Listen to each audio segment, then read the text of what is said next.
ನಾನು ಒಂದೇ ಒಂದು ವಿಷಯ ಹೇಳ್ತೀನಿ. ನಮ್ಮಲ್ಲಿ ನೂರಾರು ಪಕ್ಷದ ಮುಖಂಡರು ಇವತ್ತು ಯಾರನ್ನೇ MLA ಮಾಡಿರ್ಬೋದು, ಇವತ್ತು ಮಾಜಿ MLAಗಳು ಮಾಡಿರ್ಬೋದು, ಅವ್ರನ್ನೆಲ್ಲ ಮಾಡಿರ್ತಕ್ಕಂಥ ಮಹಾನಾಯಕರುಗಳು ಇವರೇ ನಮ್ಮಲ್ಲಿ ಏನಿದ್ದಾರೆ. ನಮ್ಮಲ್ಲಿ ನಿಜವಾಗೂ ಕಷ್ಟಪಟ್ಟು ಕೆಲಸ ಮಾಡೋಂಥ ಹಳ್ಳಿಯಲ್ಲಿ ಇರ್ತಕ್ಕಂಥ ಮುಖಂಡರು ನೀವು ನೋಡಿದಿರಿ. MLAಗಳನ್ನ ಇನ್ನೊಬ್ಬರನ್ನ ಮತ್ತೊಬ್ಬರನ್ನ ಅವ್ರನ್ನೆಲ್ಲ ನೋಡಿದಿರಿ.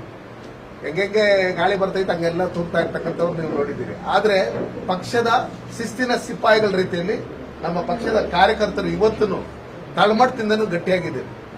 ಕೆಲವರು ಒಂದೊಂದ್ಸಲಿ ಒಂದೊಂದು ಸಿಂಬಲ್ ಅಲ್ಲಿ ನಿಂತ್ಕೊಬಹುದು. ಇವತ್ತು ನಮ್ಮ ಪರವಾಗಿ ನನಗೆ ಟಿಕೆಟ್ ಸಿಕ್ಕಿಲ್ಲ ಅನ್ನೋದು ಒಂದ್ ಕಡೆ ಬೇಜಾರಿದ್ರೇನು, ನಮ್ಮ ಪರವಾಗಿ ಲಕ್ಷಾಂತರ ಜನ ಫೋನ್ ಮಾಡಿ ನಾವಿದ್ದೀರಿ ನಿಮ್ ಪರವಾಗಿ ಅನ್ನೋ ಲೆಕ್ಕಾಚಾರದಲ್ಲಿ ನನ್ಗೆ ಧೈರ್ಯ ತುಂಬಂತ ಕೆಲಸಗಳನ್ನ ನೀವೇ ಕ್ಯಾಂಡಿಡೇಟ್ ಆಗಿ ಬರ್ಬೇಕಾಗಿತ್ತು ಅನ್ನೋ ಲೆಕ್ಕಾಚಾರದನ್ನ ನೀವು ಹೇಳಿದ್ರಿ. ಕರಾವಳಿ ಭಾಗ ಬಿಟ್ರೆ ಬಯಲ್ಸೀಮೆಯಲ್ಲಿ ಅತಿ ಹೆಚ್ಚು ಕೆಲಸ ಮಾಡಿರ್ತಕ್ಕಂಥದ್ದು ನೀವು ಅನ್ನೋ ಲೆಕ್ಕಾಚಾರ ನೀವು ಹೇಳಿದ್ರಿ. ನಿಮ್ಮ ಹತ್ರ ಎಲ್ಲ ಈ ಮಾತು ಹೇಳಿಸ್ಕೊಬೇಕಾದ್ರೆ ಅಷ್ಟೊಂದು ಈಸಿಯಾಗಿ ಹೇಳಿಸ್ಕೊಳಕ್ಕಾಗಲ್ಲ. ಹಂಗಾಗಿ ನಾನು ಪರಿವಾರಕ್ಕೆ ಮತ್ತೆ ಬಿಜೆಪಿ ಪಕ್ಷಕ್ಕೆ ನಿಮ್ ಕೆಲಸ ಗುರುತಿಸಿ ನಿಮ್ಮನ್ನ ಉಳಿಸ್ಕೊಳಕ್ಕಾಗಲಿಲ್ಲ ಅಂದ್ರೆ ಅದಕ್ಕೋಸ್ಕರನೇ ಕೊನೆವರೆಗೂ ಅಮಿತ್ ಶಾ ಜಿಯವರನ್ನೇ ಯಾವುದೇ ಕಾರಣಕ್ಕೂ ಕೋಲಾರನ ಬಿಟ್ಕೊಡಲ್ಲ ಅಂತೇಳಿ ಫೈಟ್ ಮಾಡಿರ್ತಕ್ಕಂಥದ್ದು ಸಂಘ ಪರಿವಾರ, ನಮ್ಮ ಪಕ್ಷದ ಮುಖಂಡರುಗಳು ಎಲ್ಲರೂ ಒಟ್ಟಿಗೆ ಸೇರಿ ನನ್ನ ಪರವಾಗಿ ನಿಂತಿದ್ರಿಂದನೇ ಇನ್ನೇನು ಮೈತ್ರಿ ಕಿತ್ತೋಗುತ್ತೆ ಅನ್ನೋ ಲೆಕ್ಕಾಚಾರದಲ್ಲಿ ಬಂದಾಗ ನಾವು ಸನ್ಮಾನ್ಯ ನರೇಂದ್ರ ಮೋದಿ ಅವರು ಪ್ರಧಾನಮಂತ್ರಿ ಆಗಬೇಕು, ಯಾವುದೇ ಕಾರಣಕ್ಕೂ ಮೈತ್ರಿಯಲ್ಲಿ ತೊಂದರೆ ಆಗಬಾರ್ದು ಅನ್ನೋ ಕಾರಣಕ್ಕೋಸ್ಕರ ನಮ್ಮಲ್ಲೇನು ಪಕ್ಷ ಏನ್ ತೀರ್ಮಾನ ತಗಂತೂ ಪಕ್ಷ ನನ್ನ ಪರವಾಗಿ ಇಲ್ಲ ಅಂತ ಹೇಳಿದ್ರೆ ಕೊನೆವರೆಗೂ ನಿಂತ್ಕೊಳ್ಳೋಂಥದ್ದೇನು ಅವಶ್ಯಕತೆ ಇರಲಿಲ್ಲ. ದೇವೇಗೌಡರಾಗ್ಲಿ ಕುಮಾರಣ್ಣವರಾಗ್ಲಿ ಹೋಗಿ ಕೇಳಿದ ತಕ್ಷಣ ಆಯ್ತು ಹೋಗ್ರಿ ಅಂತ ಹೇಳ್ಬಿಡೋದು.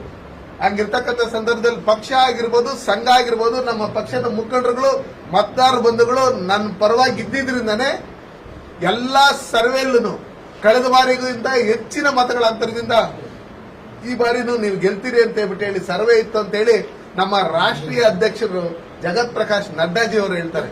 ಹಂಗಿರ್ತಕ್ಕಂಥ ಸಂದರ್ಭದಲ್ಲಿ ನಾನು ಹೋದಂತ ಸಂದರ್ಭದಲ್ಲಿ ನನ್ನ ಅಪ್ಕೊಂಡು ನಾವಿದ್ದೀರಿ ಪಕ್ಷ ನಿಮ್ ಜೊತೆಯಲ್ಲಿ, ಯಾವುದೇ ಕಾರಣಕ್ಕೂ ನಿನ್ನನ್ನು ಕೈ ಬಿಡಲ್ಲ, ನಿನಗೆ ಅತಿ ಶೀಘ್ರದಲ್ಲೇ ನಿನಗೆ ಸೂಕ್ತವಾದಂತಹ ಸ್ಥಾನಮಾನವನ್ನು ಕೊಟ್ಟು ನೀವು ಕೊಡಂತ ಗೌರವವನ್ನು ನಾವು ಕೊಡ್ತೀರಿ ಅಂತ ಹೇಳಿ ಬೆಂತಟ್ಟಿ ನನ್ನನ್ನು ಇದು ಮಾಡ್ತಾರೆ ಅನ್ನೋ ಲೆಕ್ಕಾಚಾರದಲ್ಲಿ ಬಂದಾಗ ಅಮಿತ್ ಶಾ ಜಿ ಅವರು ನನ್ನ ಹತ್ರ ಫೋನ್ ಮಾಡಿ ನಾನು ಇದ್ದೀನಿ, ನಮ್ಮ ಮೇಲೆ ನಂಬಿಕೆ ಇದೆಯಲ್ಲ ನಿನಗೆ ಅನ್ನೋ ಲೆಕ್ಕಾಚಾರದಲ್ಲಿ ಹೇಳ್ತಾರೆ. ಅಂದ್ರೆ ಅದಕ್ಕೋಸ್ಕರ ಪಕ್ಷ ನಾವು ಇಲ್ಲೇನು ಶಿಸ್ತಾಗಿ ನಾವು ನಡ್ಕೊಂಡಿದ್ದೀರಿ, ಏನ್ ಕೆಲಸ ಮಾಡಿದ್ರಿ ಅದನ್ನ ಪ್ರತಿಯೊಂದನ್ನು ನೋಡಿರುತ್ತೆ.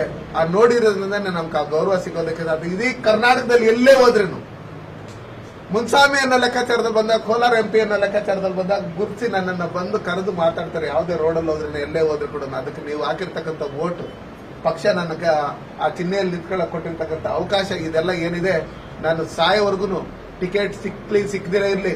ಎಲ್ಲರೂ ಹೇಳ್ತಾರೆ ಏನ್ ನಗ್ನಗ್ತಾ ಮಾತಾಡ್ತಾ ಇದ್ರೆ, ಹಂಗೆ ನನ್ನ ನಡ್ಕೊಂಡಿರಲ್ಲ. ಪಕ್ಷ ನನ್ನನ್ನ ಕಾರ್ಪೊರೇಟರ್ ಆಗಿದ್ದನ್ನ MP ಮಾಡಿದೆ, ಅರ್ಥ ಆಯ್ತಾರ. ನಾನು ಹಂಗಿರ್ತಕ್ಕಂಥ ಸಂದರ್ಭದಲ್ಲಿ ಪಕ್ಷ ನನಗೆ ಏನೇನ್ ಸ್ಥಾನಮಾನ ಕೊಡಬೇಕು ಅದನ್ನ ನಾನು ಏನು ನನ್ನ ಇದಿತ್ತೋ ಅದಕ್ಕಿಂತ ಹೆಚ್ಚಿನ ರೀತಿಯಲ್ಲಿ ಅದು ಕೊಟ್ಟಿರೋದ್ರಿಂದ ಇನ್ನೂ ಹೆಚ್ಚಿನ ರೀತಿಯಲ್ಲಿ ಕೊಡುತ್ತೆ ನನ್ನ ನಂಬಿಕೆ ನಮಗೂ ಇದೆ, ನಮ್ಮ ಪಕ್ಷದ ಮುಖಂಡರು ಎಲ್ಲರಿಗೂ ಇದೆ.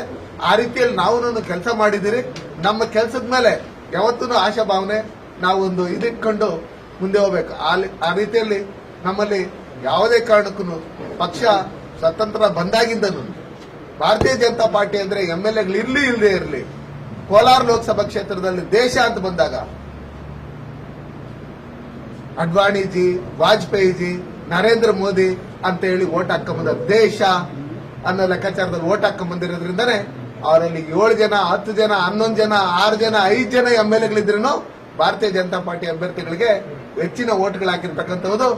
ಅಲ್ಲಿ JDS ಮತ್ತೆ ಕಾಂಗ್ರೆಸ್ ಮೈತ್ರಿಕೂಟದ ಅಭ್ಯರ್ಥಿ ಇದ್ರೂ 4 ಲಕ್ಷ ಚಿಲ್ಲರೆ ಓಟ್ ಹಾಕಿ ನನಗೆ 7 ಲಕ್ಷ ಚಿಲ್ಲರೆ ಓಟ್ ಹಾಕಿರ್ತಕ್ಕಂಥದ್ದು ನೋಡಿದಾಗ ಜನ ಈ ದೇಶದ ಪರವಾಗಿ ಸನ್ಮಾನ್ಯ ನರೇಂದ್ರ ಮೋದಿಜಿಯವರ ಪರವಾಗಿ, ಈಗ NDA ಮೈತ್ರಿಕೂಟದ ಅಭ್ಯರ್ಥಿ ಪರವಾಗಿ ಇದ್ದಾರೆ. ಆ ನಿಟ್ಟಿನಲ್ಲಿ ನಾನೇ ಅಭ್ಯರ್ಥಿ, ಮೋದಿಜಿಯವರೇ ಅಭ್ಯರ್ಥಿ ಅನ್ನೋ ಲೆಕ್ಕಾಚಾರದಲ್ಲಿ ಕೆಲಸ ಮಾಡಿ ಅವ್ರನ್ನ ಗೆಲ್ಸ್ಕೊಡಂತ ಕೆಲಸ. ಸರ್, NDA ಅಭ್ಯರ್ಥಿ ಯಾರು ಸರ್ ನಿಮ್ ಪ್ರಕಾರ? ಈಗ ಹಾಲಿ ಸಂಸದರು ನೀವು, ನಿಮ್ಮ ಸ್ಥಾನ ತುಂಬುವಂತ ವ್ಯಕ್ತಿ ಯಾರು, ಅರ್ಹ ವ್ಯಕ್ತಿ ಯಾರಿದ್ದಾರೆ ಸರ್? ಈಗ ಅದನ್ನ ಕುಮಾರಣ್ಣವ್ರನ್ನ ಕೇಳಬೇಕು. ಕುಮಾರಣ್ಣವ್ರನ್ನ ಕೇಳಿ ಅವರಲ್ಲಿ 3-4 ಜನ ಆಸ್ಪರೆಂಟ್ಸ್ ಇದ್ದಾರೆ. ನಾನಂತೂ ಅದರಲ್ಲಿ ಆಸ್ಪರೆಂಟ್ ಅಲ್ಲ. ಹಂಗಿರ್ತಕ್ಕಂಥ ಸಂದರ್ಭದಲ್ಲಿ ನಾವು ಅವ್ರು ಯಾರು ಕೊಡ್ತಾರೋ ಅವ್ರ ಪರವಾಗಿ ನಾವು ಕೆಲಸ ಮಾಡಬೇಕೆ ವಿನಃ ಆ ಮೈತ್ರಿ ಧರ್ಮನ ನಾವು ಕಾಪಾಡಬೇಕು.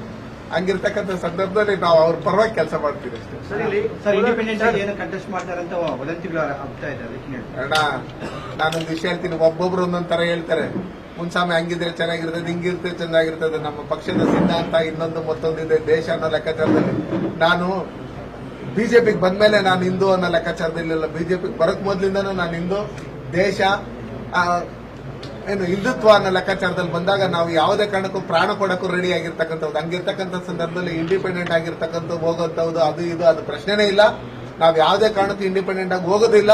ನನಗಿನ್ನೂ ಬೇಕಾದಷ್ಟು ವಯಸ್ಸಿರೋದ್ರಿಂದ, ಪಕ್ಷ ಇನ್ನೂ ಬೇಕಾದಷ್ಟು ಅವಕಾಶಗಳು ಕೊಡೋದ್ರಿಂದ, ಏನೇಳಿ ಅವಕಾಶಗಳು ಕೊಟ್ಟಿರೋದ್ರಿಂದ ಸ್ವಲ್ಪ ಕಲರ್ ಹಾಕೊಂಡಿರ್ಬೋದು. ಅದು ಬಿಟ್ರೆ ನಾವು ಇನ್ನೂ ಹುಮ್ಮಸ್ಸಾಗಿ ಕೆಲಸ ಮಾಡೋದು ರೆಡಿ ಆಗಿದ್ದೀರಿ. ಸರ್ ಜೆಡಿಎಸ್ ಸಿಂಬಲ್ ಇಂದ ನಿಂತ್ಕೊಳ್ತಾರೆ ಅಂತಾನು ಕೇಳ್ಪಟ್ವಿ ಸರ್. ಅಲ್ಲ, ನಾನಾ ರೀತಿಯಲ್ಲಿ ಹೇಳ್ಬೋದು. ನಾನು ಹೇಳಿದ್ದೀನಲ್ಲ, ನಾವೇ ಪ್ರೆಸ್ ಮೀಟ್ ಮಾಡಿ ಅಲ್ಲಿ ಹೇಳಿದಿರಿ. ನಾವು ಟಿಕೆಟ್ ಕೇಳಕ್ ಬಂದಿಲ್ಲ. ಕುಮಾರಣ್ಣವರು ಆರೋಗ್ಯ ವಿಚಾರಿಸಕ್ ಬಂದಿರ್ತಕ್ಕಂಥದ್ದು. ತಮಿಳ್ನಾಡಿಗೆ ಬರ್ತೀರಿ ಅಂತ ಹೇಳಿದ್ರಿ, ಅಲ್ಲಿ ಬಿಡಲ್ಲ, ತೊಂದರೆ ಆಗುತ್ತೆ ಅಂತ ಹೇಳಿದ್ರಿಂದ ಶಿರಡಿಗೆ ಹೋಗಿದ್ದೆ. ಅದನ್ನ ಮುಗಿಸ್ಕೊಂಡು ಬಂದು ರಾತ್ರಿ 1-1:30 ನಮ್ಮ ಮುಖಂಡರುಗಳಿಗೆ ಹೇಳಿದೆ. ನಾನು ಬೆಳಗ್ಗೆ ಎದ್ದು ಅಲ್ಲಿ ಹೋಗೋಷ್ಟೊಳಗಡೆ 250-300ಕ್ಕೂ ಹೆಚ್ಚಿಗೆ ನಮ್ಮ ಪಕ್ಷದ ಮುಖಂಡರುಗಳು ಅಲ್ಲಿದ್ದು ನಾವೆಲ್ಲ ಒಗ್ಗಟ್ಟಾಗಿರ್ತೀರಿ. ನೀವೆಲ್ಲ ಜೊತೆಯಲ್ಲಿ ನೀವೆಲ್ಲ ಸೇರಿ ಒಗ್ಗಟ್ಟಾಗಿ ಕೆಲಸ ಮಾಡಿ ನಮ್ಮ ಅಭ್ಯರ್ಥಿನ ಗೆಲ್ಸ್ಕೊಬೇಕು ಅನ್ನೋ ಲೆಕ್ಕಾಚಾರದಲ್ಲಿ ಮಾತಾಡಿ.